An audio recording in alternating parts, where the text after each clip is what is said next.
Hello everyone, and welcome back. Tonight, we are not diving into a war, a conspiracy, or a forgotten empire. Instead, we are stepping into something far more familiar, and far more unsettling in its own quiet way. We are going back to a time when childhood did not happen online, did not live in an app, and was not tracked by algorithms. It happened in a living room, under a soft electric glow, humming gently in the background. Tonight, we are talking about the moment when a new kind of parent entered the American home. Not a mother. Not a father. But a screen. In the 1950s, television did not just arrive as entertainment. It arrived as authority. It spoke with confidence, consistency, and an unwavering sense of certainty. It never raised its voice, never lost patience, and never contradicted itself. And slowly, almost invisibly, it began to shape childhood in ways no one fully understood at the time. For many children growing up in post-war America, the television became the most stable presence in the house. Parents worked, cooked, cleaned, worried, and managed the invisible pressures of a rapidly changing world. The television, meanwhile, was always ready. Always on time. Always eager to explain how things worked and what mattered most. In that sense, the television did not replace parents because parents failed. It replaced them because it was consistent, predictable, and endlessly persuasive. A child in 1955 might not remember every conversation with their parents, but they could recite slogans, jingles, and taglines with perfect clarity. They knew what a happy family looked like because the television showed them. They knew what breakfast should be, what success felt like, and what kind of person they were supposed to become, all before finishing their cereal. The television did not demand obedience. It invited trust. Every morning, it greeted children before school. Every afternoon, it welcomed them back. And every evening, it gathered the family together, quietly positioning itself as the focal point of domestic life. Furniture turned toward it. Meals adjusted around it. Silence was enforced for it. Over time, the television became less like an object and more like a presence. It set the emotional tone of the house. It decided when excitement happened and when calm returned. If something important was happening on the screen, everything else waited. Parents still made the rules, at least in theory. But the television explained why the rules existed. It framed behavior, aspirations, and expectations in simple, colorful stories that felt more engaging than real-life instructions. When a child asked a question about food, about products, about the world, the television already had an answer.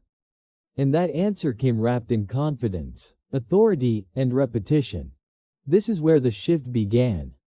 Before television, children learned primarily from people around them, parents, siblings, neighbors, teachers.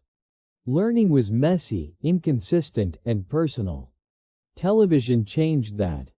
It standardized childhood. It delivered the same lessons, in the same order, to millions of homes at the same time. And those lessons were rarely neutral. Television taught children what was normal. What was desirable? What was embarrassing? What was missing? It suggested that happiness had a specific look, a specific sound, and often, a specific product attached to it. It taught children that adults in suits knew best. That cheerful voices were trustworthy. That problems could be solved quickly, cleanly, and without conflict. Most importantly, it taught children to listen. Unlike parents, television never hesitated. It never said "I do not know." It never contradicted itself mid-sentence. And for a child, that consistency mattered. If the television said something was good, it felt true. If it said something was necessary, it felt urgent. And if it repeated that message often enough, it became part of a child's internal logic. The television did not discipline children directly. It did not punish or scold. Instead, it rewarded attention. If you watched, you were entertained. If you stayed quiet, you were included. If you followed along, you were part of something larger. In many households, screen time was not earned. It was assumed. Television filled gaps that parents did not even realize existed, moments of boredom, silence, or emotional distance. It kept children occupied, calm, and focused outward rather than inward. And gradually, it became the default caretaker. A child left alone with the television was not considered neglected. They were considered safe, engaged, quiet. And in a busy household, quiet often felt like success. The television did not just occupy time. It shaped imagination. It introduced heroes, villains, ideals, and routines. It suggested what growing up should look like and what adulthood promised. Children learned what men were supposed to be like, what women were supposed to do, what families were supposed to value. These lessons were not taught explicitly. They were absorbed passively, through repetition and familiarity. Over time, the television became a reference point. Children compared their own lives to what they saw on screen. Their homes, their parents, their routines. And when reality did not match the picture, the television subtly implied that something was missing. That missing piece was rarely emotional connection. It was usually a product. The brilliance of early television was not just its reach. It was its tone. It spoke gently, cheerfully, as if it were on the child's side, as if it understood their needs better than anyone else. And children believed it. Because unlike adults, the television never seemed tired. It never seemed distracted. It never asked for patience. It simply delivered. In this environment, the television did not need to announce itself as an authority. It became one through presence alone. It was there when parents were busy. There when siblings argued. There when boredom crept in. And because it was always there, it became familiar. And familiarity breeds trust. By the late 1950s, a generation of children was growing up with shared references, shared memories, and shared expectations shaped not by family traditions, but by broadcast schedules. They laughed at the same jokes, wanted the same things, feared the same social embarrassments. They were being raised, in part, by a machine. Not maliciously, not intentionally, but effectively. The television did not ask permission to become a parent figure. It simply filled a role that no one realized was vacant. And by the time anyone noticed, it was already too late to remove it. Because now, childhood itself had changed. And this was only the beginning. As television settled into the home, it did not stay confined to entertainment for long. Quietly, without lesson plans or report cards, the living room began to transform into a classroom. Not the kind with desks or chalkboards, but one that taught through habit, repetition, and passive attention. Children did not sit down to learn from television. They absorbed it incidentally, the way people absorb accents, manners, or unspoken rules. Learning happened while shoes were kicked off, while homework was postponed, while dinner cooled on the table. The screen was not positioned as a teacher, but it taught all the same. Unlike school, television required no effort. There were no wrong answers, no embarrassment, no pressure to perform. It rewarded stillness, not curiosity. The longer you watched, the more it gave you. And in doing so, it began shaping not just what children knew, but how they learned. Television introduced ideas in their simplest form. Problems appeared neatly packaged and were resolved within minutes. Conflicts were brief, misunderstandings were gentle, and solutions were always available. This format trained children to expect clarity. Ambiguity became uncomfortable. Silence felt unnecessary. In real life, questions often lingered. On television, they never did. This had subtle consequences. Children became accustomed to answers arriving quickly and decisively. They learned that authority spoke smoothly and confidently. Doubt was rare. Hesitation was edited out. As a result, the screen became a trusted source of explanation. When something confusing appeared in the real world, children subconsciously waited for it to be framed the way television framed things: simplified, resolved, and emotionally contained. Television also taught structure. It divided time into segments. Morning shows, afternoon cartoons, evening programming. Life began to follow the rhythm of broadcast schedules. Homework happened between shows. Dinner was timed around episodes. Bedtime was negotiated based on what was coming on next.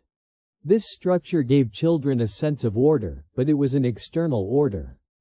One that did not require internal discipline or self-direction. The screen decided when attention began and when it ended. In this environment, boredom nearly disappeared. And with it, a certain kind of imagination. Before television, boredom often led children to invent games, explore spaces, or sit with their thoughts. Television filled those gaps efficiently. There was always something else to watch. Something louder, brighter, and more engaging than whatever the child might create on their own. Imagination did not vanish, but it changed shape. Instead of inventing worlds, children entered pre-made ones. Instead of building stories, they consumed them. Television characters became familiar figures. Their voices, habits, and catchphrases were repeated until they felt almost personal. Children quoted them, mimicked them, and internalized their logic. These characters modeled behavior. How to react to disappointment. How to celebrate success. How to relate to others. And because these models were consistent and widely shared, they began to feel universal.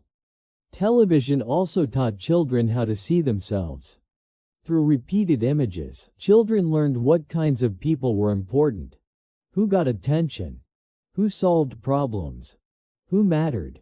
These lessons were rarely stated outright, but they were unmistakable. Certain appearances were normalized. Certain lifestyles were idealized. Certain roles were reinforced.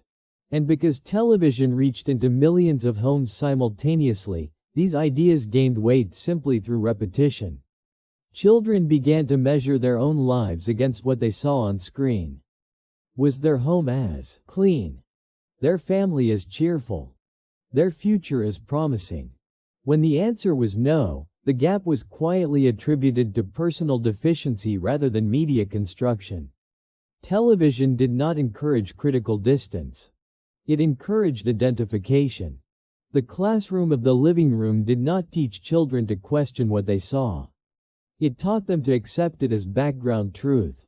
Something that existed not to be analyzed, but to be absorbed.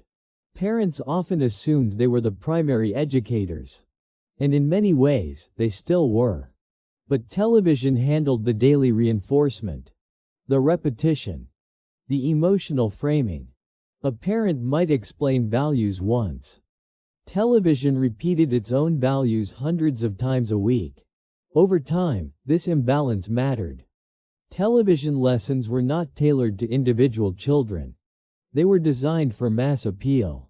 Broad, simplified, and emotionally safe. This meant complexity was often lost. Nuance faded. Children learned what to think long before they learned how to think.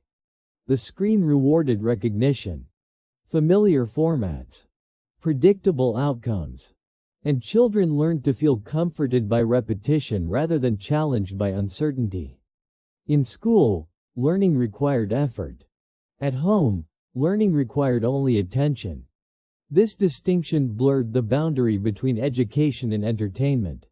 Information that was not entertaining felt less valuable. Serious topics needed to be packaged lightly to be acceptable. Television also introduced children to a constant stream of adult concerns. Money, success, social status, consumption. These ideas entered childhood early, framed as normal and necessary parts of life. The living room classroom did not wait for emotional readiness. It delivered messages continuously, regardless of age or context. Children did not question why certain things were important. They learned that they were. In many ways, television succeeded where traditional education struggled. It held attention. It simplified complexity. It repeated lessons until they stuck. But it also removed friction. And friction is where deeper understanding often forms. Without struggle, learning became passive. Knowledge became something received, not constructed. By the time children entered formal classrooms, they had already spent years being taught by a medium that asked nothing of them except stillness. This shaped expectations. Learning was expected to be easy, entertaining, immediate. When it was not, frustration followed. Teachers competed with a screen that had no constraints, no curriculum, no accountability, only appeal. And the living room classroom continued its lessons long after school ended. Homework happened with the television on. Conversations were interrupted by it. Even discipline was sometimes mediated through it, with parents negotiating behavior in exchange for viewing privileges. Television became part of the educational ecosystem, whether anyone acknowledged it or not. And unlike teachers, it was never evaluated. Its influence was assumed to be neutral, harmless, background noise.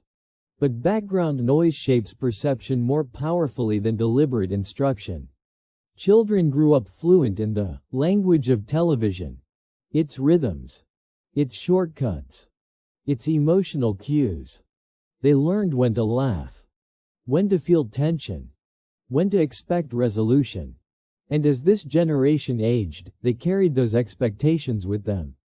The living room had taught them how the world should work, how problems should unfold, how authority should sound.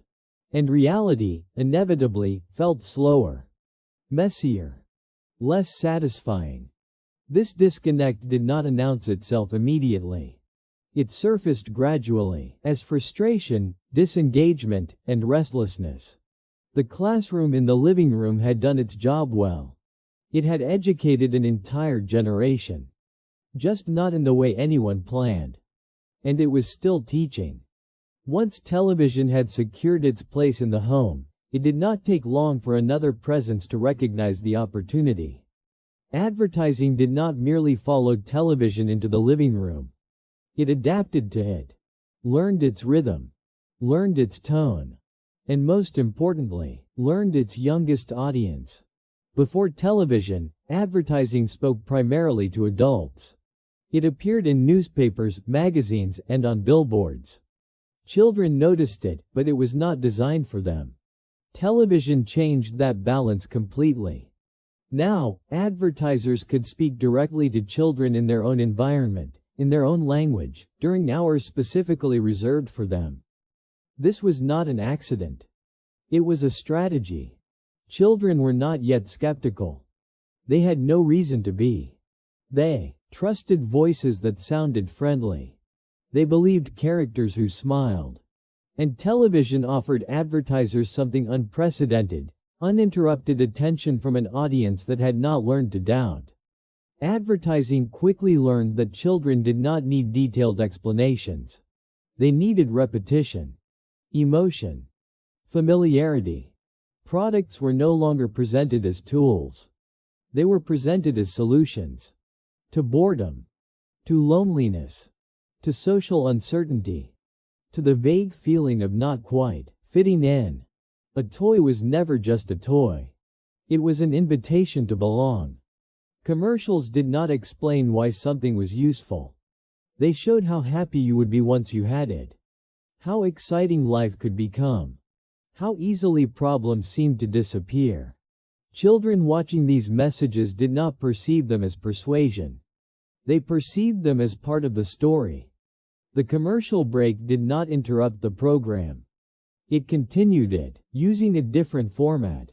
Characters moved seamlessly from cartoons into commercials. The line between narrative and marketing blurred until it barely existed at all.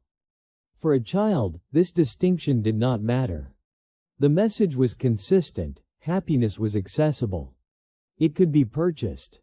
And it was waiting. Advertising learned to compress desire into seconds. A catchy jingle. A bright image. A promise delivered with certainty. These elements repeated until they became familiar, and familiarity felt like truth. Children began requesting products by name, not because they understood them, but because they recognized them. Recognition itself became motivation. Parents often assumed these requests were harmless, normal, a part of growing up. Few realized how precisely engineered these messages were. Advertising did not rely on logic. It relied on emotion, on aspiration, on fear of missing out. Long before that phrase existed, a child who did not own the advertised product was subtly positioned as outside the experience. Behind. Unprepared. Television commercials created shared desires. When all children watched the same programs, they saw the same advertisements. Wanting became collective. This created pressure. Not aggressive pressure, but quiet social alignment. Children wanted what other children wanted because television told them that everyone wanted it. Advertising did not need to convince children that a product was good. It needed only to convince them that it was popular. And popularity, to a child, often feels like safety. The language of advertising also reshaped how children understood value. Value was no longer tied to durability or usefulness. It was tied to excitement, novelty, visibility. New was better. Brighter was better. Louder was better. Products did not need to last. They needed to impress. This mentality carried over into how children evaluated experiences, relationships, and eventually, themselves. Advertising also taught children how to desire continuously. Satisfaction was always temporary. The next product was already waiting. This cycle of anticipation and disappointment became normalized. Wanting was constant. Fulfillment was brief. Television made sure there was always something else to want. Importantly, advertising rarely presented adults as decision makers. Children were shown making choices, leading adventures, owning their independence through consumption. This subtly shifted family dynamics. Children became influencers within the household, advocating for products they did not purchase but strongly desired. Parents found themselves negotiating with messages they did not create and could not easily counter. Saying no felt harder when the child's request was supported by an entire media environment. Advertising did not argue with parents directly. It bypassed them. And because these messages were delivered through entertainment, resistance felt unnecessary. Why argue with something that seemed so harmless? Over time, children internalized the logic of advertising. They learned to associate emotions with objects, identity with ownership. They learned that expressing themselves often meant displaying something visible. Advertising also simplified complex feelings. Boredom meant you needed something new. Sadness meant you needed something comforting. Uncertainty meant you needed something familiar. Products were framed as emotional tools. Children were not taught to sit with discomfort. They were taught to replace it. This shaped emotional habits that extended far beyond childhood. The brilliance of advertising during this era was not manipulation through force. It was persuasion through warmth, through humor, through repetition. It never demanded. It suggested. And suggestion, repeated often enough, becomes expectation. Television ensured that advertising was not a separate activity. It was woven into daily life, into routines, into rituals. Saturday mornings, after school hours, family evenings. These moments became predictable windows for persuasion. Children grew up fluent in the language of desire. They recognized patterns. anticipated reveals, understood how excitement was built and released. They did not see this as training. It felt like participation. Advertising also normalized the idea that solutions came from outside oneself.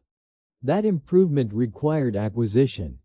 This quietly reshaped self-perception. Children learned to look outward for validation and fulfillment. The idea that enough could be internal became less familiar.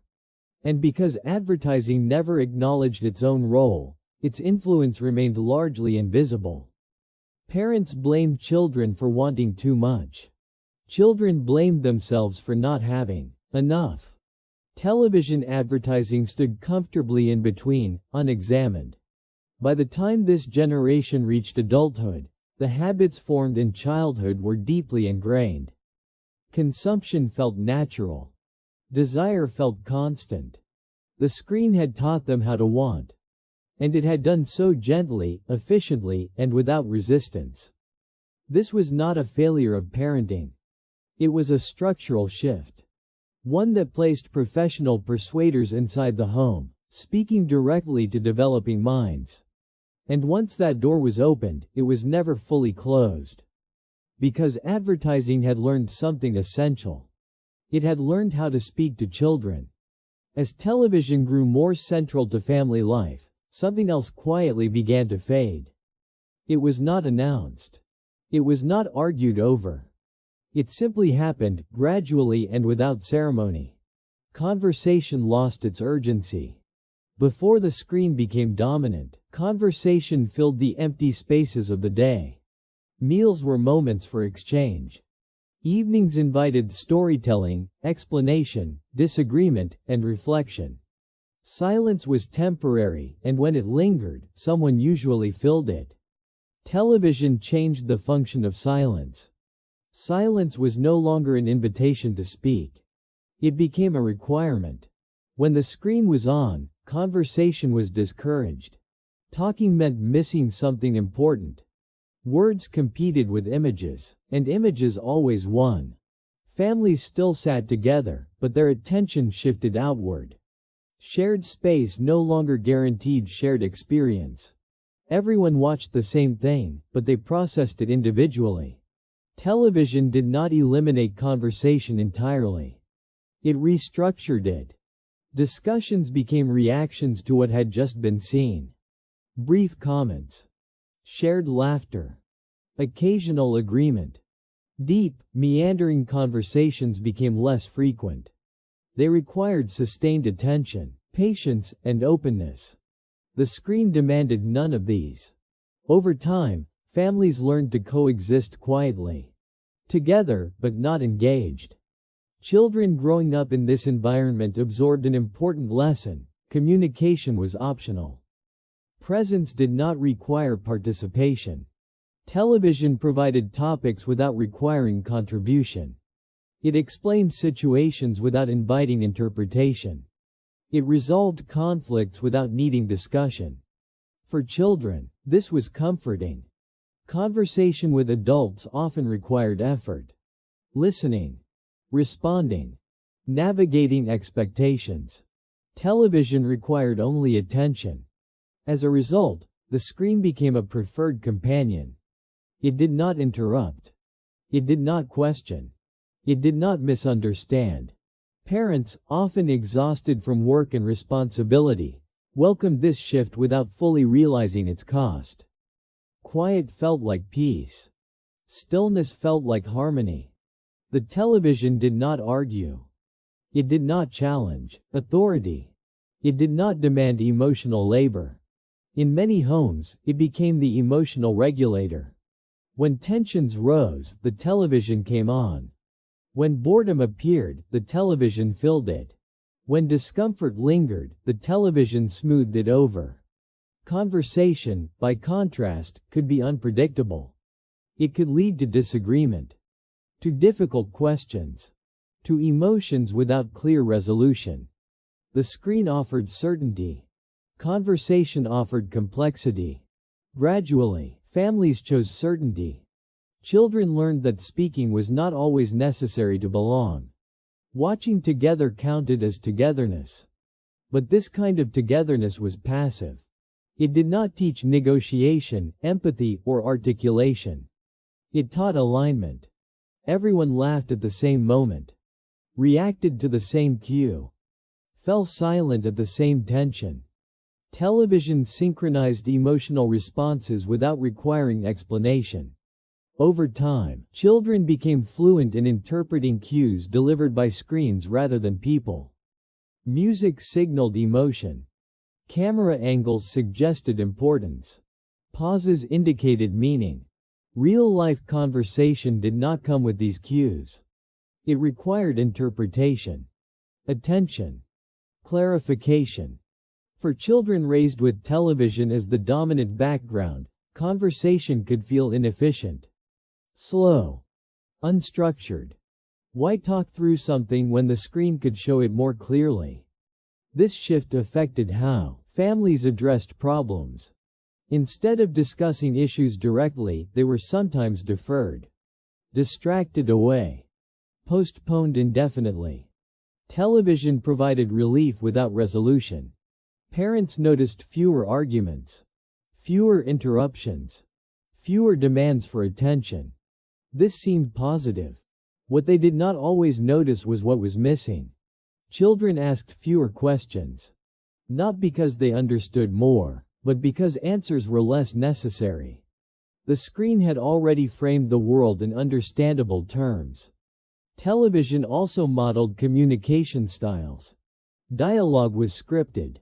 Conflicts were contained. Resolution arrived quickly. Children internalized these patterns. They expected conversations to follow predictable arcs. When real conversations did not, frustration followed. Silence became uncomfortable only when the screen was off. Without the television, families sometimes struggled to fill the space. Conversation felt forced, awkward, optional. The habit had changed. Children who grew up with constant background entertainment were less practiced at sustained dialogue, listening deeply, responding thoughtfully. They were accustomed to receiving information rather than exchanging it. This did not mean they were incapable of conversation. It meant they were less accustomed to its demands. Television also reduced the number of shared narratives families created together. Stories used to be told and retold within households. Memories were shaped through conversation. Now, shared narratives came from outside. From shows. From characters. From events everyone watched but did not experience. Families referenced television moments instead of personal ones. Quotes replaced anecdotes. Episodes replaced stories. This created a shared culture, but a thinner one. Entertainment filled the role that conversation once played in transmitting values, history, and identity. Television did not ask families who they were. It told them who they could be. Children learned to express themselves through reference rather than description. They quoted lines, mimicked characters, borrowed identities. Original expression became less necessary when familiar phrases were readily available. This was efficient but limiting. As children matured, this pattern followed them. Conversation became functional, transactional, brief. Deep listening required practice they had not often received. Television had taught them to expect communication to arrive packaged, polished, and resolved. Real conversations did not offer that. The screen also influenced emotional expression. Characters expressed emotions clearly and visibly. Real people often did not. Children learned to recognize exaggerated cues more easily than subtle ones. This made navigating real relationships more challenging. Emotional nuance required attention that had not been consistently practiced. Entertainment had replaced conversation not through force, but through convenience. It filled time, reduced friction, smoothed over complexity. And in doing so, it changed how families related to one another. They were together more often, but spoke less deeply. connected through content rather than conversation. This shift did not destroy family bonds, but it reshaped them. Communication became something that happened around the television, not because of one another. And once this pattern was established, it became self-reinforcing. Turning off the television felt like removing something essential. Conversation had to compete with silence. And silence, without practice, felt uncomfortable. The screen had become the mediator. And families adapted accordingly. As television embedded itself deeper into daily life, it began to change something far less visible than furniture arrangements or family routines. It began to change how attention itself worked. Attention, once shaped by necessity and environment, became something that could be captured, guided, and held. Television did not simply present content. It engineered focus. For children, this was especially significant. Their attention was still forming, still flexible, still learning what deserved priority. Television taught them, subtly but consistently, that attention belonged to the screen. Programs were designed to prevent looking away.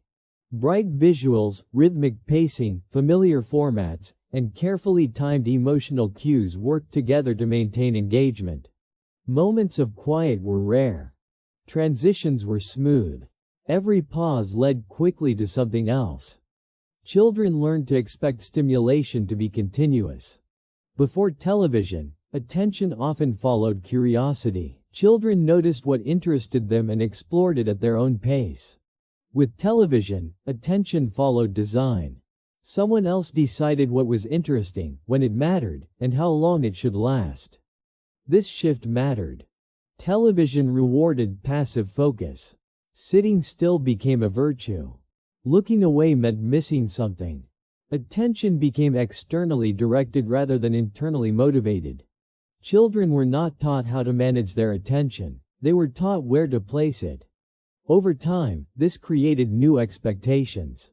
Attention was expected to be guided, structured, entertaining. When it was not, discomfort followed. Tasks that required sustained effort without immediate stimulation felt difficult. Reading, listening, thinking quietly, these activities offered no rapid visual reward. Television had set a different standard. Attention also became fragmented. Programs were broken into segments. Stories reset quickly. Commercials interrupted narratives and then resumed them without explanation. Children learned to switch focus rapidly, to disengage and re-engage on command. This ability was useful, but it came with a cost. Deep focus became less familiar. Television trained attention to move horizontally rather than vertically, across many moments rather than into one. This was not immediately obvious. Children still completed schoolwork, still listened when required, but the effort felt heavier. The screen had taught them that attention should be effortless. Television also created emotional pacing. Tension built quickly and resolved quickly. Humor arrived on cue. Drama peaked predictably. Children internalized these rhythms. They learned when to expect excitement and when to relax. Real life did not follow these patterns. Waiting became harder. Delays felt unnecessary. Quiet moments felt empty rather than restful. Attention sought stimulation. Television also made attention measurable. Ratings, popularity, time slots. What held attention was what mattered. What lost attention disappeared. Children absorbed this logic. Value became linked to visibility. Importance became linked to engagement. If something did not hold attention, it was dismissed. This shaped interests. Subjects that were complex, slow, or abstract struggled to compete. Simple, dynamic content won. Attention became selective in a new way. Not based on relevance or meaning, but on stimulation. Television also taught children that attention was shared. Millions watched the same thing at the same time. This created collective focus. Being attentive meant being part of something larger. Missing a program meant missing a shared reference. Falling behind meant exclusion. Attention became social.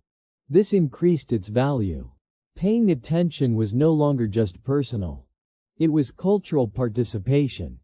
Children learned to align their attention with others, to watch what everyone else watched, to care about what others cared about. Individual curiosity became secondary. Television did not discourage individuality directly. It simply rewarded conformity. The most popular shows were discussed the most. The most discussed shows felt the most important. Attention followed consensus. Advertising understood this quickly. Products were attached to popular programs. Desire followed attention naturally. Children learned that attention could be influenced, that excitement could be created, that focus could be directed. They did not see this as manipulation. It felt normal. Television also shortened the feedback loop. Attention was rewarded immediately with entertainment. There was no need to persist through difficulty. This shaped patience. Tasks that required effort without immediate reward felt unrewarding. Motivation weakened when stimulation was delayed. Children did not become incapable of focus. They became selective in ways shaped by media. Focus required external cues. The idea of choosing what to attend to became less familiar. Attention was something given, not something practiced. This followed children into adolescence and adulthood. Television was not the only influence, but it was foundational. It established patterns that later technologies would amplify. The expectation that content should compete for attention, that boredom should be eliminated, that focus should be easy. Attention, once abundant and flexible, became scarce. Television had taught children how to spend it, but not how to protect it. The screen never asked whether something deserved attention. It simply offered something that demanded it. And because attention is limited, what received it shaped everything else. Relationships, interests, values. Children grew into adults who struggled to sit with stillness, to tolerate silence, to focus without external support.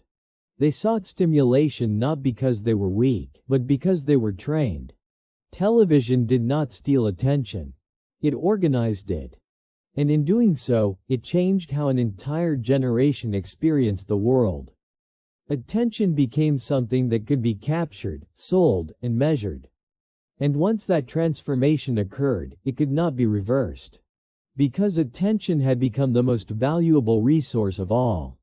As attention became increasingly centered on television, another transformation unfolded quietly in the background. Authority, once rooted primarily in parents, teachers, and immediate community, began to shift. Not dramatically, not through open conflict, but gradually through repetition and presence. The television did not challenge parental authority directly. It did something far more effective. It offered an alternative source of certainty. Parents, by nature, were inconsistent. They were tired, distracted, sometimes unsure. They changed their minds. They disagreed with one another. They admitted confusion. The screen never did. Television spoke with confidence. Its messages were polished, rehearsed, and repeated until they felt reliable. For a child trying to understand the world, this consistency mattered. When the television explained how something worked, it did so clearly. When it presented values, it did so without hesitation. It did not pause to reconsider. It did not contradict itself in front of the child. Authority, from a child's perspective, often feels like certainty. And television delivered certainty effortlessly. This did not mean children stopped listening to their parents. It meant parents were no longer the only reference point. When a parent gave advice that conflicted with what the screen had shown, confusion followed. Not rebellion, but comparison. The screen had already demonstrated what was normal, what was expected, what worked.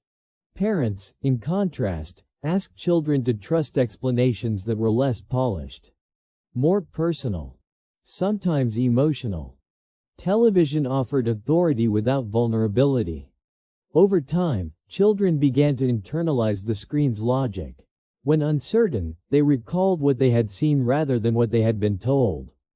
Television characters modeled behavior, with visible outcomes. Good choices were rewarded quickly. Bad choices led to brief consequences that resolved neatly.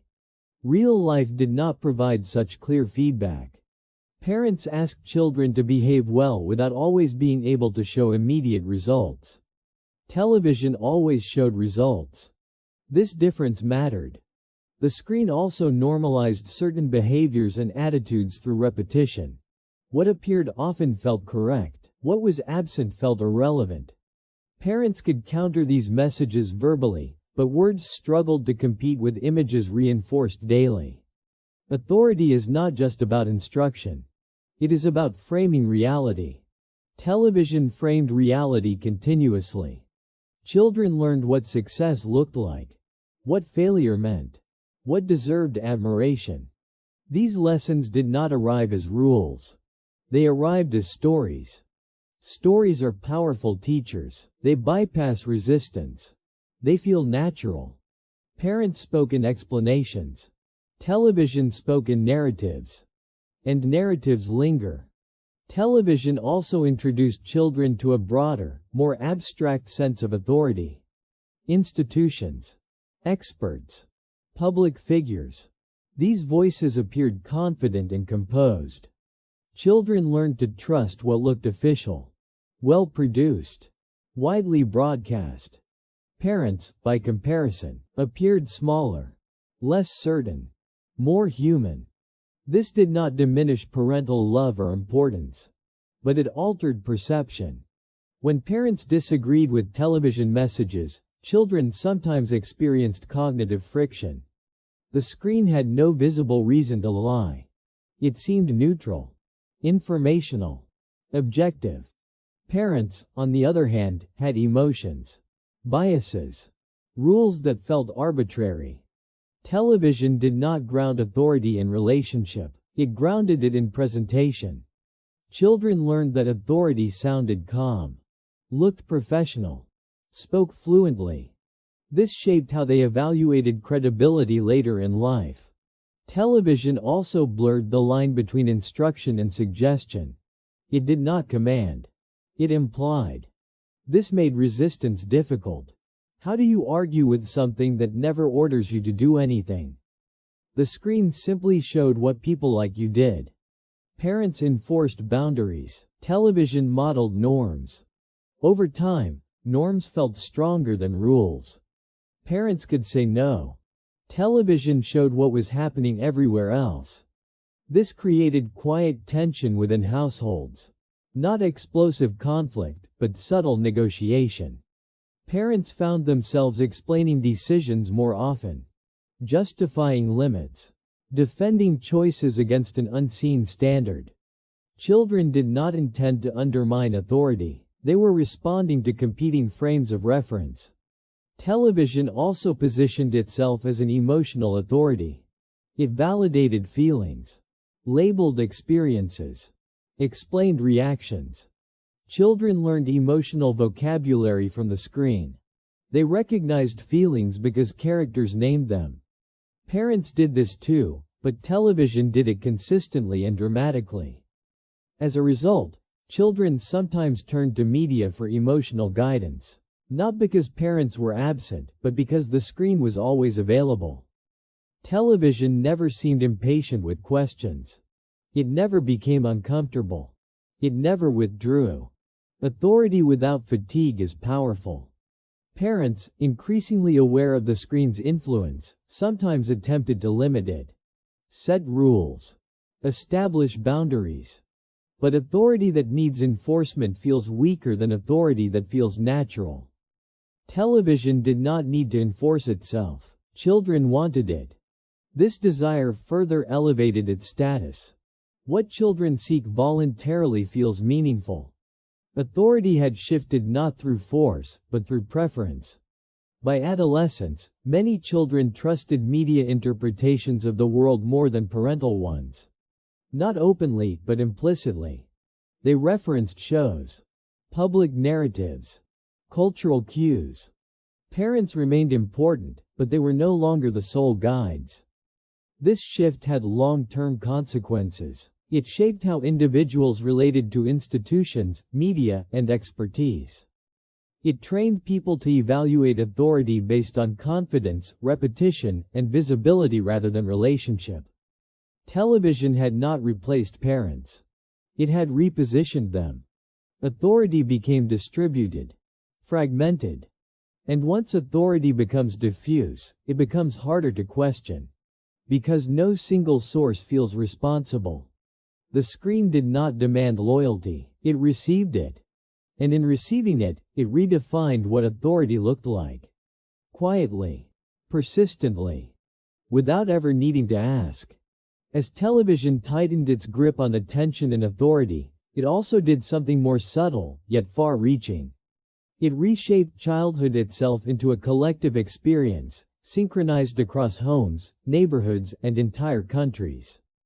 Before television, childhood varied widely. It was shaped by geography, family habits, local culture, and personal circumstance. Children grew up with different stories, different games, different references. What one child knew, another might not. Television narrowed those differences.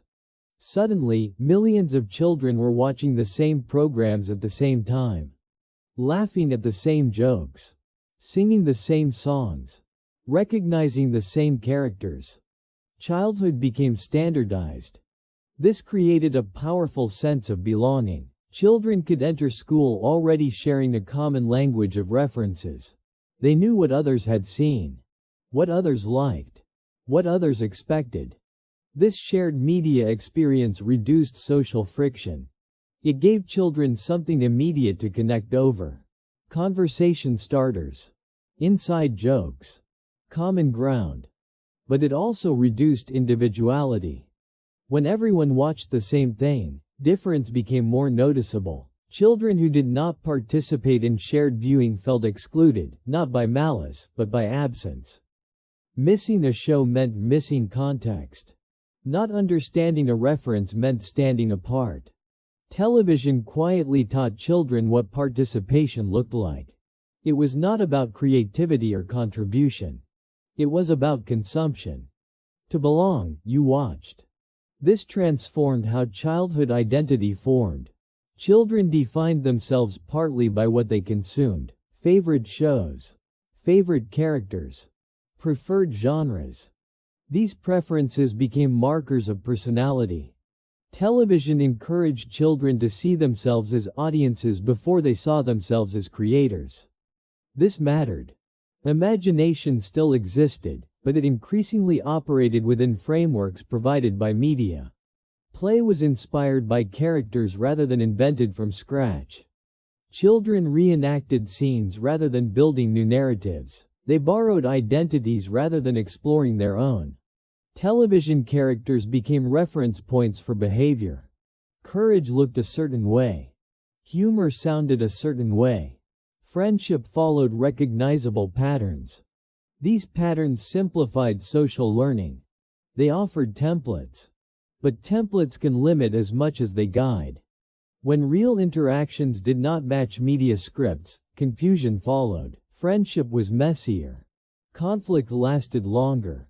Emotions were less clear. Television had not prepared children for ambiguity. It had prepared them for recognition. Shared media also introduced early comparison. Children noticed which characters were admired. Which traits were celebrated.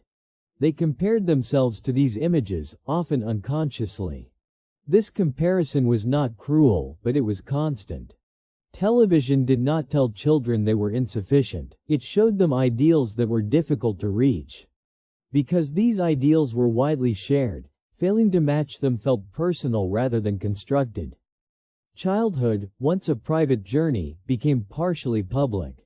Even within families, children compared their experiences to what they saw on screen.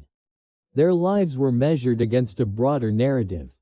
Television also synchronized emotional development. Children encountered similar themes at similar ages. Fear, excitement, humor, aspiration. This created generational cohesion.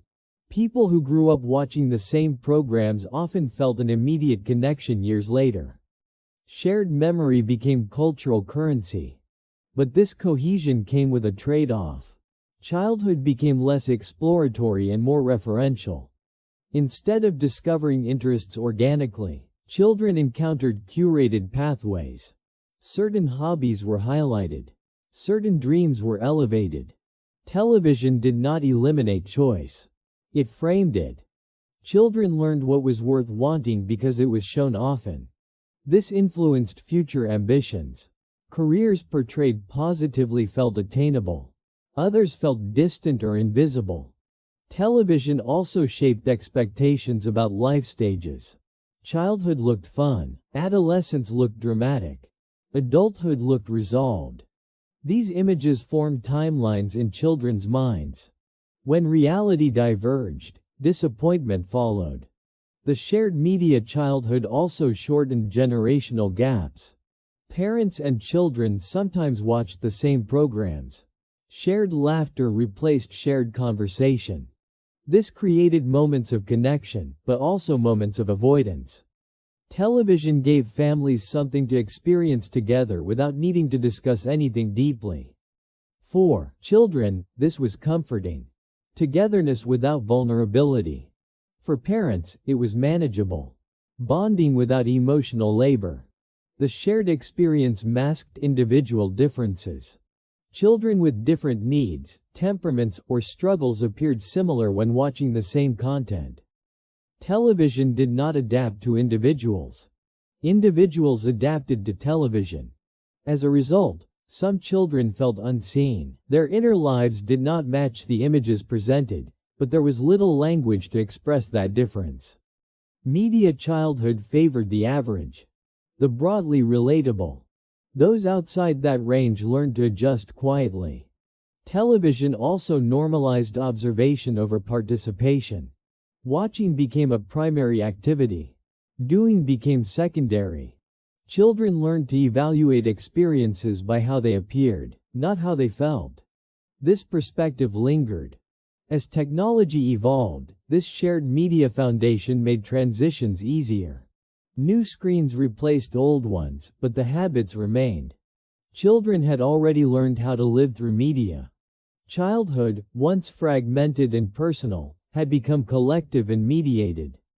This was not inherently harmful. It created connection, shared memory, cultural continuity. But it also narrowed the range of acceptable experiences. Television had not stolen childhood.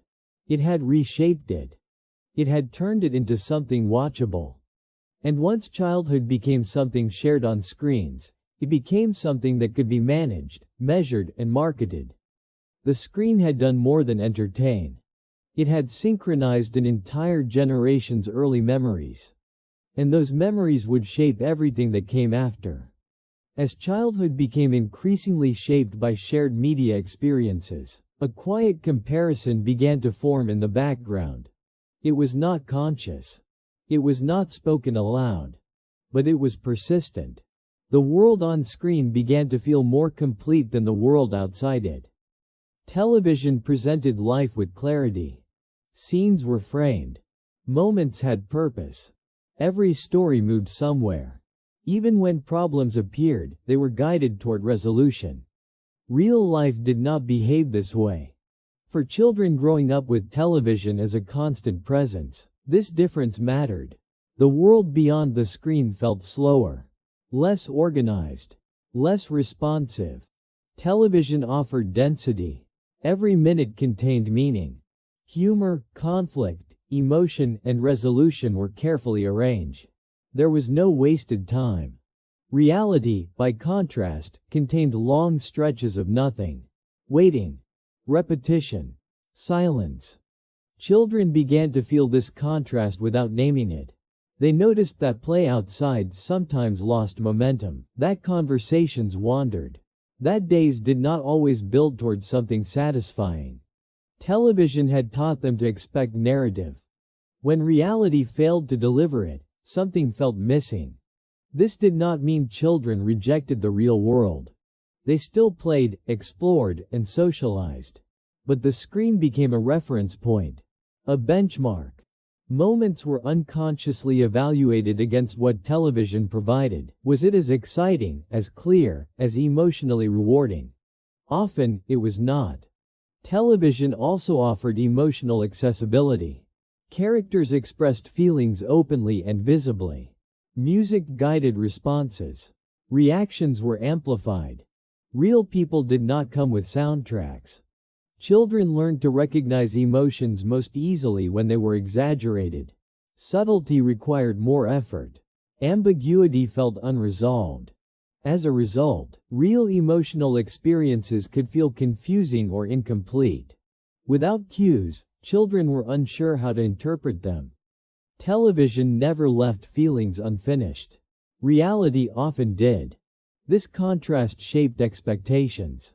Children learned to expect closure, to expect answers, to expect clarity. When reality did not provide these, discomfort followed. Television also compressed time. A story could span years in minutes. Growth was visible. Change was rapid. Real growth was slow, often invisible. Children did not always recognize progress in their own lives because it lacked visible markers. Television showed transformation clearly. Reality required patience. This made everyday effort feel unrewarding. Why practice something slowly when television showed mastery quickly? Why wait when resolution could arrive immediately on screen? These questions were not asked directly, they were felt. Television also curated experience. It removed awkwardness, repetition, and contradiction. Only what mattered remained. Real life included all of these. Children learned to tolerate messiness less easily. Disorder felt unnecessary. Imperfection felt like failure. Television worlds were designed. Real worlds were not. This made reality feel unfinished, as if it were missing an editor. Television also offered constant stimulation, visual movement, sound, color, energy. Reality was quieter. Children raised with constant background entertainment found quiet unsettling. Silence felt empty rather than restful. The absence of stimulation became something to fill. Television had trained the nervous system to expect input. When it was not there, restlessness appeared. This restlessness was often misinterpreted as boredom, lack of imagination, or lack of motivation. In reality, it was adjustment. Children were adapting to a world that did not behave like the screen. Television also suggested that important things happened elsewhere. In cities. On stages. In dramatic moments. Everyday life felt secondary. Children learned to see their own experiences as ordinary, unremarkable. The screen held the extraordinary. This separation created a subtle dissatisfaction. Life was happening, but it was not happening like it did on television. Even joy felt smaller by comparison. Television did not intend to diminish reality. It simply presented an optimized version of it. But optimization creates comparison. And comparison creates distance. Children did not stop valuing real relationships. But they began to crave experiences that felt more intense, more meaningful, more visible. This desire followed them into adolescence. Ordinary moments felt insufficient. Attention drifted toward experiences that resembled media narratives. The screen had taught them what mattered by showing it repeatedly. Reality struggled to compete. Television also influenced memory. Screen memories were vivid, replayable, and reinforced through repetition. Real memories faded. Children remembered episodes clearly. Dialogue, scenes, emotional beats. They sometimes remembered fewer details of their own days. This was not because real life lacked meaning, but because it lacked reinforcement. Television replayed itself. Reality moved on. The mind favors what it revisits. Television also created emotional safety. Even when stories involved conflict, The viewer knew they were protected. Nothing could reach them. Reality did not offer this buffer. As a result, some children preferred the emotional distance of the screen. Feelings could be experienced without risk. Real emotions required vulnerability. Television provided simulation. Over time, simulation felt easier. This did not mean children withdrew entirely. It meant they balanced engagement with retreat. The screen became a place to recover, to recalibrate, to feel without exposure. Reality became effortful. This distinction shaped coping mechanisms. When overwhelmed, children turned to the screen. Television did not solve problems. It paused them. This pause felt like relief. The habit persisted. Television also taught children to expect life to be watchable, to unfold in visible arcs. When real life did not conform, frustration emerged. This frustration was often quiet, unnamed, but it accumulated. Reality felt less complete because television had defined completeness narrowly. Television had shown what a finished story looked like. Life was not finished.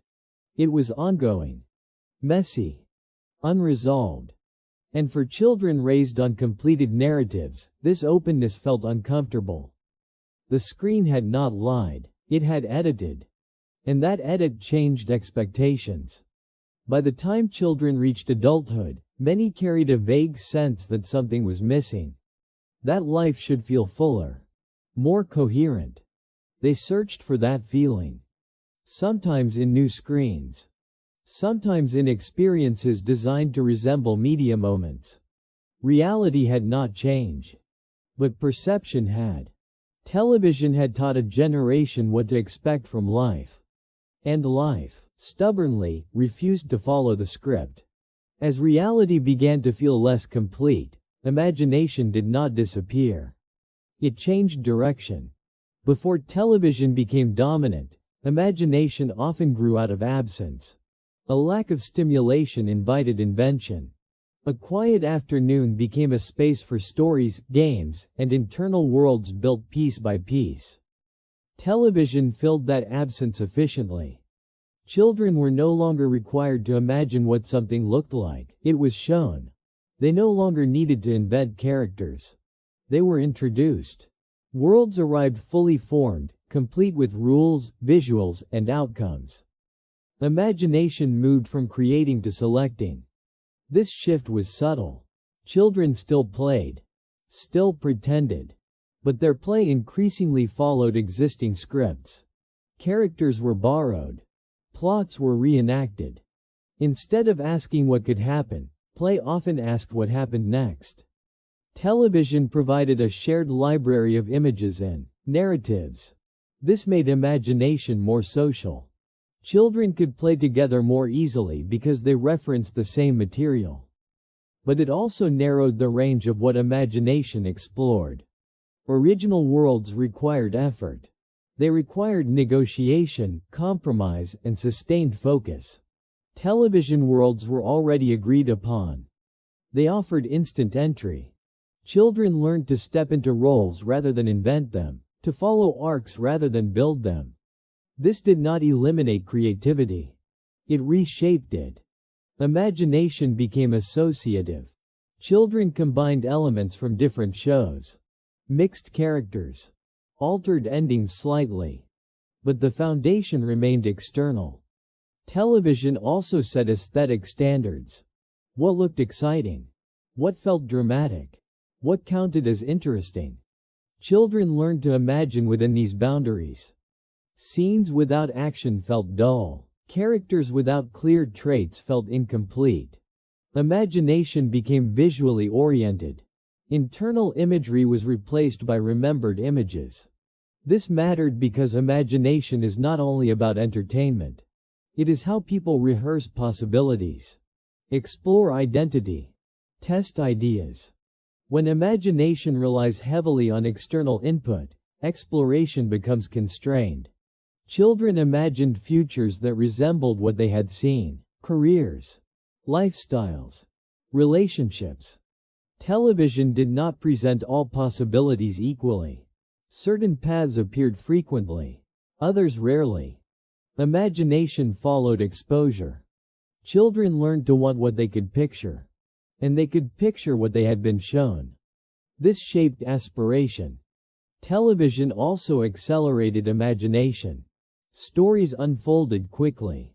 Ideas moved rapidly. Children learned to expect imaginative payoff without delay. Slow building ideas felt unrewarding. Sitting with an image, developing it gradually, refining it, these processes required patience that was less practiced. Imagination became responsive rather than generative. Television also reduced the need for solitude. Imagination once thrived in quiet, solitary moments. Television replaced those moments with shared content. Being alone felt less necessary. Solitude became something to fill rather than inhabit. This affected inner life. Children spent less time alone with their thoughts, less time experimenting mentally without guidance. Imagination still occurred, but it often needed a trigger. The screen provided endless triggers. As a result, imagination became reactive, stimulus-driven. This pattern followed children into adolescence. Creative impulses appeared strongest when media was present. Music inspired ideas. Movies sparked thoughts. Without input, imagination stalled. This was not a failure of creativity, it was a shift in dependency. Television also influenced emotional imagination. Children learned how emotions were supposed to feel by watching them. They imagined themselves reacting the way characters reacted. This helped them label feelings, but it also limited interpretation. Emotions were expected to look a certain way. When real feelings did not match media representations, confusion followed. Children imagined themselves into roles they recognized. This provided structure, but it reduced exploration of unfamiliar emotional territory. Television also taught children to imagine outcomes that were visible and immediate. Long-term consequences were rarely explored in depth. Growth happened between episodes. Children learned to imagine success as a moment rather than a process. Failure appeared temporary. Recovery was swift. Imagination absorbed these timelines. Real-life challenges felt heavier because imagination had not rehearsed endurance. Television also replaced shared storytelling traditions. Families once told stories together. Memories were shaped through retelling. Now stories arrived finished. Children consumed narratives rather than constructing them with others. This reduced opportunities for collaborative imagination. Television did not ask children to co-create. It asked them to watch. Over time, imagination became something that happened privately, internally, and often passively. It was stimulated, not exercised. This distinction mattered later. As adults, many found creativity difficult to initiate. Inspiration arrived easily, but sustained creation felt demanding. They waited for ideas rather than building them. This pattern did not originate with television alone, but television laid the groundwork. It taught imagination to expect content. The screen did not discourage originality, it overshadowed it. Why build something uncertain when something polished was always available? Children learned to appreciate creativity without practicing it. They became excellent consumers of imagination. Less practiced creators. This imbalance shaped culture. As technology advanced, this pattern intensified. New screens delivered faster, richer, more immersive content. But the habit had already formed. Imagination had learned to lean outward. The shift from creation to consumption did not feel like loss at the time. It felt like access. More stories. More worlds. More stimulation. But access without participation changes skill. Imagination still existed, but it was guided. Children did not stop dreaming. They dreamed in borrowed images. And those images defined the limits of what felt possible. The screen had not destroyed imagination. It had redirected it. And in doing so, it had quietly reshaped how a generation envisioned itself and its future.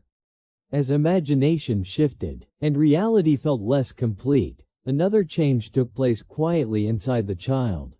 Emotional regulation, once learned through trial, guidance, and internal reflection, began to move outward, toward the screen. Television did not teach children how to manage emotions directly. It modeled emotional pacing for them. Characters felt something. Music played. The feeling was named, amplified, and resolved. Relief arrived on schedule. Children learned this rhythm instinctively. When something felt uncomfortable, television offered distraction. When something felt overwhelming, it offered escape. When something felt confusing, it offered clarity. The screen became a tool for emotional adjustment. This did not happen because children were incapable of coping. It happened because the screen was efficient. Television did not ask children to sit with feelings. It moved them along. Before television, children learned emotional regulation through interaction, through boredom, through conflict, through waiting. These experiences were uneven and sometimes uncomfortable. They required guidance from adults, siblings, or peers. Television replaced many of these moments with smooth transitions. A child who felt restless could watch something. A child who felt lonely could tune in. A child who felt frustrated could be distracted. Relief was immediate. Over time, this created an association. Emotional discomfort became something to remove rather than process. The screen did not resolve emotions. It paused them. This pause felt like control. Children learned that emotions did not need to be understood. They needed to be managed. Television also provided emotional templates. Characters showed how sadness looked, how anger sounded, how happiness appeared. Children mirrored these expressions. This helped them recognize feelings, but it also standardized them. Subtle emotions became harder to interpret. Mixed feelings felt confusing. Television rarely lingered in emotional ambiguity. Children learned to expect emotions to be clear, visible, and short-lived. Real emotions were often none of these. Television also introduced emotional predictability. Viewers learned when to expect tension and when to expect release. This rhythm trained emotional anticipation. Children became comfortable with guided feeling. The screen told them how to feel and when. Without those cues, emotional states felt less stable. Television did not teach children to name their emotions internally. It named them externally. This reduced the need for introspection. Why reflect when the screen could regulate? Parents sometimes noticed this pattern without fully understanding it. Children calmed down quickly in front of the television. Conflicts dissolved. Tears stopped. The screen appeared to help. And in the short term, it did. But emotional regulation learned externally is different from emotional regulation learned internally. Television did not build emotional endurance. It offered relief. Children learned to cope by shifting attention rather than engaging emotionally. This habit followed them. As children grew older, screens became the default response to discomfort. Not just television, but any form of mediated distraction. The skill of sitting with an uncomfortable feeling felt unfamiliar. Television also shaped expectations about emotional resolution. Problems were solved quickly. Misunderstandings were cleared up. Feelings were validated and resolved. Real life offered no such guarantee. Children raised on screen-mediated emotions struggled with unresolved feelings. Frustration lingered. Sadness felt heavier. They had learned to expect closure. Television had not prepared them for emotional patience. The screen also reduced opportunities for emotional negotiation. Conflict resolution often happened off-screen. Characters reconciled without viewers practicing the process.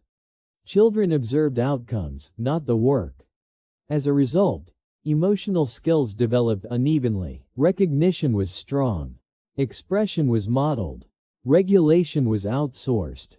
Television became a soothing presence, a constant emotional baseline. Children did not need to articulate how they felt. They could watch something that felt right. This reduced emotional vocabulary. Not because children lacked feelings, but because they lacked practice naming them without prompts. Television rarely asked viewers to reflect. It moved forward. Parents sometimes filled this gap, but the screen was present far more often. Emotional development requires repetition, practice, feedback. Television offered repetition without feedback. Children felt emotions with the screen, not through interaction. This shaped attachment patterns. The screen was reliable, always available, predictable. People were less so. Television did not reject emotions, it absorbed them. This created a subtle dependency. As children matured, they carried this habit into new environments. School, social life, work. When emotions became difficult, attention shifted outward. Screens offered comfort without confrontation. This did not mean children became emotionally disconnected. They became emotionally managed. Feelings were adjusted rather than explored. Television also influenced how emotions were valued. Dramatic emotions felt more legitimate. Quiet emotions felt less important.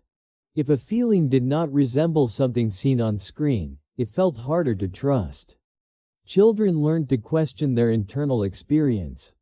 Television never questioned itself. The screen was emotionally confident.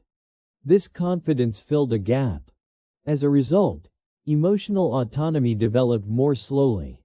Children knew what they felt when the screen told them. They struggled when it did not. This pattern did not originate with television alone, but television reinforced it consistently. It offered an emotional environment that was smoother than reality. And smoothness became preference.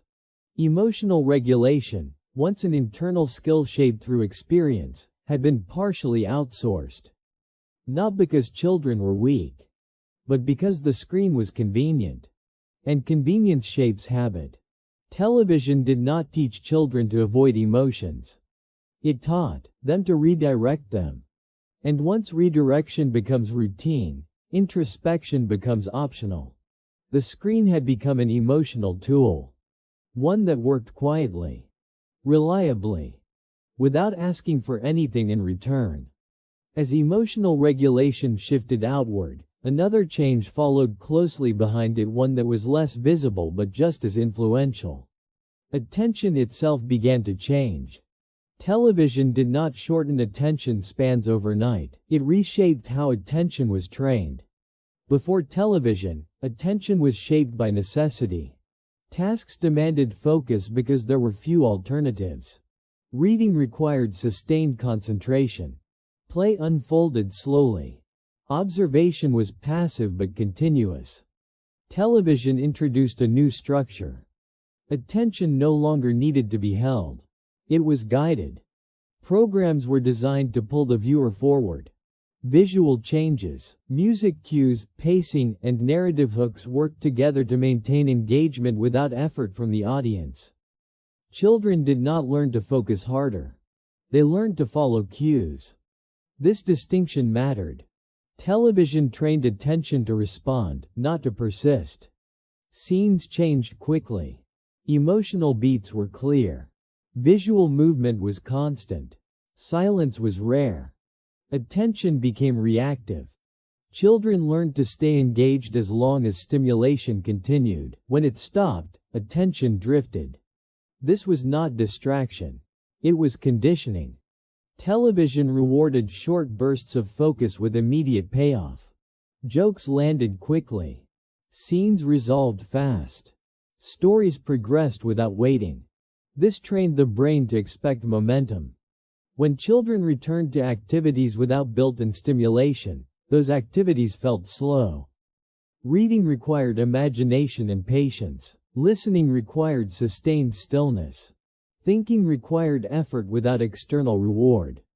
Compared to television, these demands felt heavier. Attention had not weakened. It had been retrained. Television also removed the consequences of inattention. If a child missed a detail, the story continued anyway. Key points were repeated. Visual cues reinforced meaning. There was no penalty for drifting. This reduced the need for active engagement. Children could watch without fully watching. Over time, this passive attention became normal. The mind learned to skim rather than settle. Television also fragmented attention through variety. Programs changed formats frequently. Commercial breaks interrupted narratives. New shows replaced old ones rapidly. Children learned to switch contexts quickly. This ability to shift attention felt like flexibility. And in some ways, it was. But it came at a cost. Sustained focus felt unfamiliar. Television rewarded novelty. Each new scene offered a reset. Children learned that boredom could be escaped instantly. This reduced tolerance for slow processes. Attention began to seek stimulation rather than purpose. Tasks that required repetition felt unnecessary. Television did not eliminate deep focus. It simply made shallow focus more efficient. Children adapted accordingly. Parents often interpreted this as restlessness. Teachers saw it as distraction. But it was neither. It was learned behavior. Television also influenced how attention felt internally. Focus became associated with entertainment rather than effort. If something required effort, it felt wrong. Children began to expect engagement to be effortless. When it was not, they disengaged. This pattern followed them into school. Lessons competed with the memory of screen pacing. Information delivered slowly felt outdated. Teachers had to work harder to hold attention.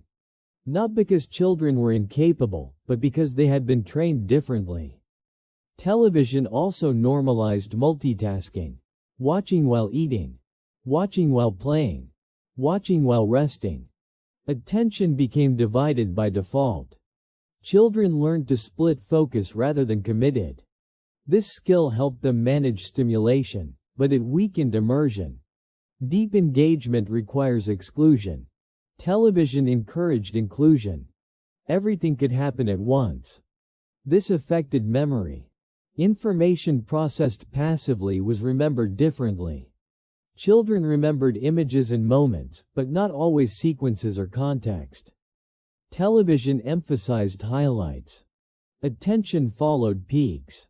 The spaces between peaks were less valued. This shaped how children experienced time. Moments felt discrete rather than continuous. Events were remembered as scenes. Life began to feel episodic. Television also taught children that attention could be outsourced. The screen guided focus so the viewer did not have to.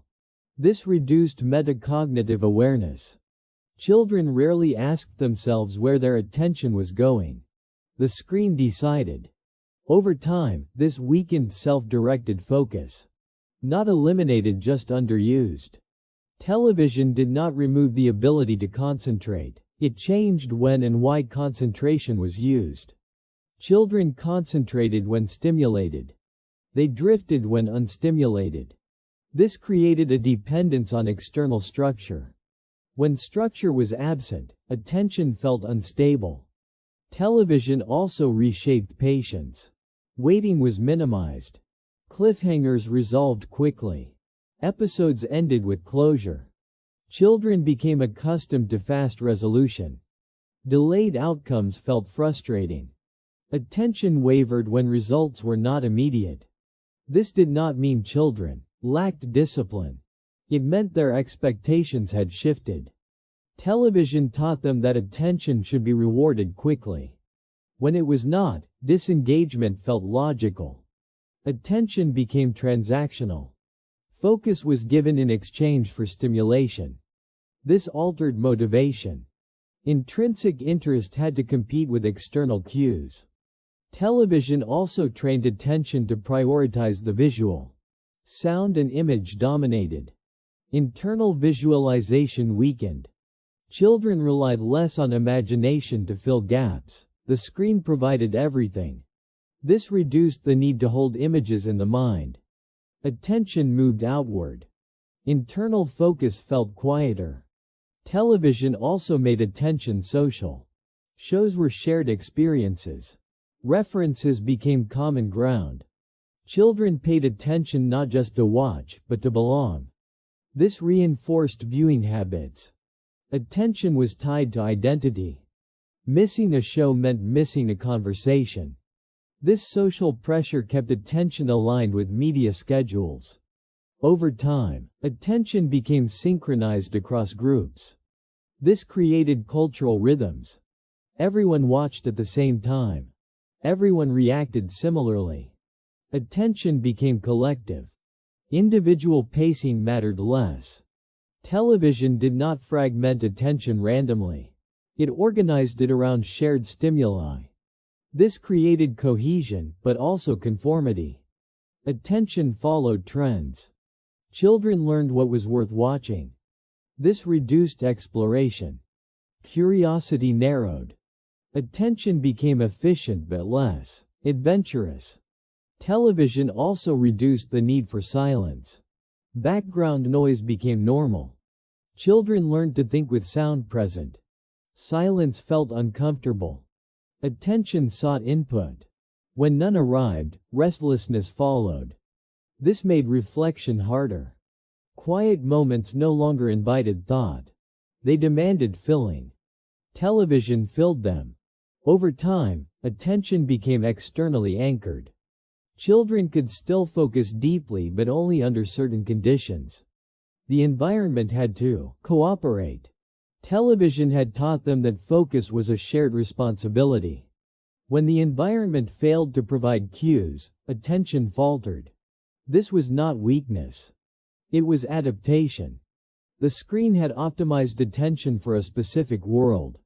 A world of constant input. As children grew, this attention style followed them into new media. Television laid the groundwork. It trained the rhythm, the expectation, the habit. Attention had not disappeared.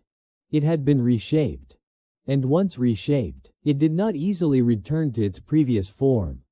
After imagination shifted, emotions were redirected, and attention was retrained, something deeper began to take shape. Not immediately visible, not easily measured, but profoundly influential. A new inner world formed. This inner world was quieter than before, yet more crowded. Less demanding, yet more dependent. It did not disappear. It reorganized itself around the presence of the screen. Television did not erase the inner life of children. It altered how that inner life was accessed. Before television, the inner world was entered through solitude, through waiting, through boredom, through moments where nothing happened externally, forcing something to happen internally. Thoughts wandered. Ideas formed without direction. Feelings surfaced without prompts. Television filled many of those spaces. Not aggressively, comfortably. The screen provided a steady stream of images, stories, and emotions. It reduced the need for the mind to generate its own. This changed the relationship children had with their inner world. The mind no longer needed to entertain itself. It could observe. This felt like relief. Imagination did not vanish. It became reactive rather than generative. Children imagined extensions of what they saw, not entirely new worlds. Their inner narratives leaned on external templates. Television provided characters, settings, conflicts, and resolutions. The mind rearranged them. Original thought still existed, but it was scaffolded. This made creativity feel easier but narrower. The inner world also became less private. Television created shared references. Inner thoughts increasingly reflected collective imagery. Children thought in scenes others recognized. This reduced isolation, but also reduced individuality. The inner world became culturally synchronized. Television also shaped the emotional tone of the inner world. Feelings followed familiar arcs. Tension rose and resolved. Sadness was meaningful. Happiness was visible. Ambiguity was rare. Children internalized these patterns. Their inner experiences began to mirror narrative structures. Life was interpreted as episodes rather than continuous flow. This affected how meaning was constructed. Events felt significant if they resembled stories. Ordinary moments felt less vivid. The inner world began to prioritize drama. Not intentionally. Habitually. Television also influenced self-perception. Children compared themselves to characters, to ideals presented repeatedly. The inner voice adopted external standards. Self-reflection became comparison. Identity was shaped through observation. Children learned who they were by watching who others were supposed to be. This shifted the center of identity outward. The inner world became more evaluative. Television did not tell children who they were, it showed them options. Children selected from those options. This limited the range of possible selves. The inner world became curated. Television also reduced the need for silence. Silence once invited introspection. Now it felt incomplete. The inner world filled with echoes of soundtracks, dialogue, and imagery. Thoughts were accompanied by noise. Stillness felt unfamiliar. This made deep reflection harder to sustain. The inner world was active, but rarely quiet. Television also affected how children processed memory. Memories blended with media images. Personal experiences were recalled alongside scenes from shows. The boundary blurred. This did not confuse reality and fiction. It layered them. The inner world became a collage. Children remembered life through familiar frames. Moments felt cinematic. This changed emotional recall. Feelings were remembered as scenes rather than sensations. The inner world became visual. Language took a secondary role. This affected how children articulated thoughts. They felt things clearly but struggled to describe them without references. Television also influenced values. What mattered was often what was shown. Success looked a certain way. Conflict resolved in certain ways. Relationships followed recognizable patterns. Children internalized these cues. Their inner moral compass aligned with narrative logic. This simplified decision-making. But it also reduced nuance. Complex choices felt uncomfortable.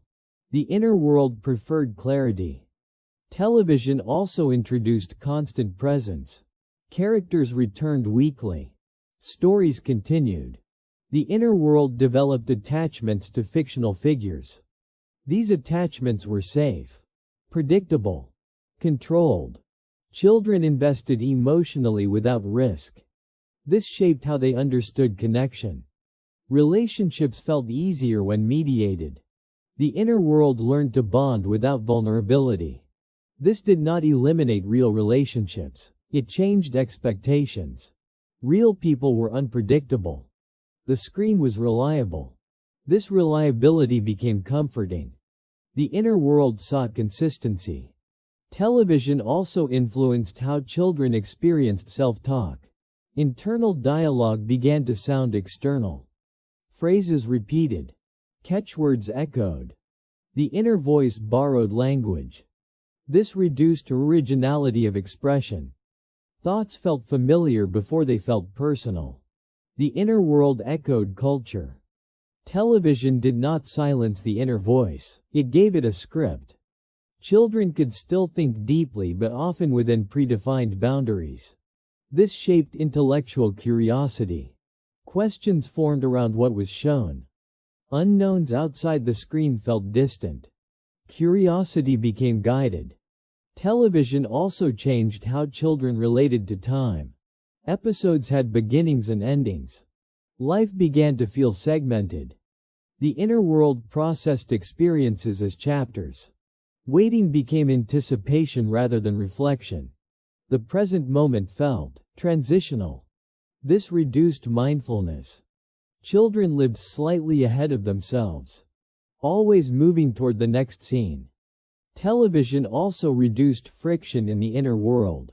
Difficult thoughts could be escaped. Uncomfortable emotions could be softened. This protected children in the short term, but it delayed resilience. The inner world became smoother, but less durable. Television did not make children fragile. It made comfort accessible. This changed motivation. Why struggle internally when relief was external? The inner world adapted. It became efficient. It conserved energy. Television also affected how children dreamed. Not just at night, but during the day. Daydreams borrowed imagery. Fantasy followed familiar rules. The mind reused what it knew. Original fantasy required effort. Television made imagination economical. The inner world became resource conscious. Television also normalized constant engagement. The mind was rarely alone. Solitude became optional. This reduced the practice of self-observation. Children knew what they liked to watch. They knew less about what they liked to think. The inner world became less interrogative. Questions were answered quickly. Mystery resolved itself. This reduced tolerance for uncertainty. The inner world preferred closure. Television also influenced how children processed disappointment. Stories resolved. Justice was served. Lessons were learned. Real life often did none of these. The inner world struggled with unresolved outcomes. Children felt dissatisfaction more sharply. They had been trained to expect narrative fairness. This created emotional dissonance.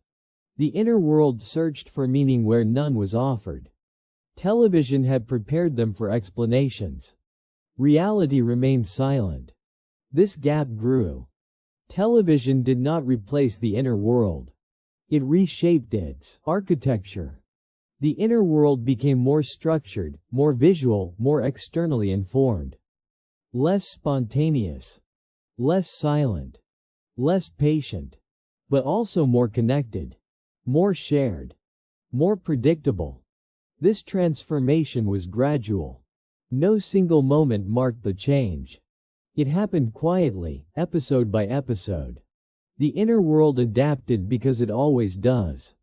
It responds to environment. Television became part of that environment. Not as an intruder. As a companion. The result was not loss. It was reorganization. A new inner world formed, one that reflected the world it grew up in. A world of screens. Stories. Constant input. This inner world still exists today. It has simply evolved further. Television was not the end. It was the beginning. When we step back and look at the full arc of this story, one thing becomes clear. Television was never just a device in the corner of the room. It was a quiet architect of habits, expectations, and inner landscapes. It did not force change. It offered convenience. And convenience, over time, reshapes behavior more effectively than instruction ever could. Children did not lose imagination. It adapted. They did not lose emotional depth. It was redirected. They did not lose attention. It was retrained. And they did not lose their inner world. It reorganized itself around a new kind of presence. Television became a shared rhythm, a cultural mirror, and an emotional buffer. It filled silence, guided feeling, structured time, and softened discomfort. In doing so, it changed how children related not only to the world outside them, but to the world within. This transformation was not good or bad in any simple sense. It was human. It reflected the environment children grew up in. Every generation is shaped by its tools, and television was one of the most influential tools of its era. What matters now is not nostalgia for a world without screens, but awareness of how screens continue to shape us. Awareness gives us choice. It allows us to reclaim silence when we need it, to sit with emotion instead of redirecting it, and to practice attention that is self-directed rather than guided. The inner world still exists. It always has. It simply responds to what surrounds it. As media continues to evolve, the question is no longer whether screens will shape us but whether we understand how, and whether we remain intentional in how we live alongside them. Thank you for spending this time with us, for listening, and for reflecting. If you found this story meaningful, do not forget to like, share, and subscribe for more long-form explorations into history, culture, and the quiet forces that shape our lives. Until next time, take care and thank you for watching.